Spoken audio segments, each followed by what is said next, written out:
1 hour turnout record করলাম 63 1 hour turnout record করলাম 63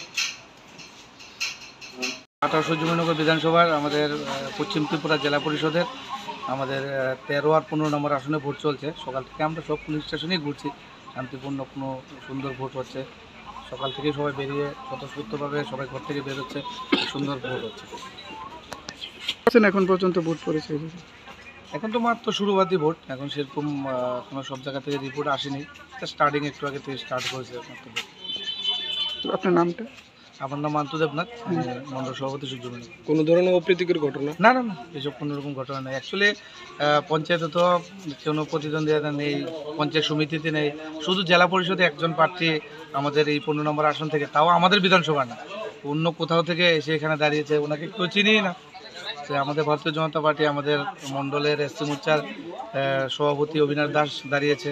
তো স্বতঃস্ফূর্তভাবে সমস্ত কার্যকর্তারা এলাকাবাসী স্বতঃস্ফূর্তভাবে ভোটে অংশগ্রহণ করেছে। বিরোধীরা বলছে কি তাদেরকে প্রার্থী দেওয়া হয়েছে না, তার এই বিষয়টা নাকি? প্রার্থী না দেওয়া হলে তাহলে ওরা জেলা পরিষদে কোথায় থেকে দিয়েছে? তাহলে ভোট কেন হচ্ছে? ওরা যদি প্রার্থী না দিতে পারে তাহলে ভোট কেন হচ্ছে?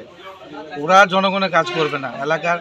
অ্যাকচুয়ালি বলতে গেলে তো কাজ তো যদি জনগণের কাজ করতে হয় তাহলে আপনি পঞ্চায়েতে দাঁড়াতে হবে, পঞ্চায়েতে অংশগ্রহণ করতে হবে। এরা তো পঞ্চায়েতেই অংশগ্রহণ করেনি, এরা মানুষের জন্য কাজ করার ইচ্ছা নেই। এরা জেলা পরিষদ আগরতলা বসে বসে ভাষণ দিবে, বিজেপির আমাদের সরকারের বদনাম করবে।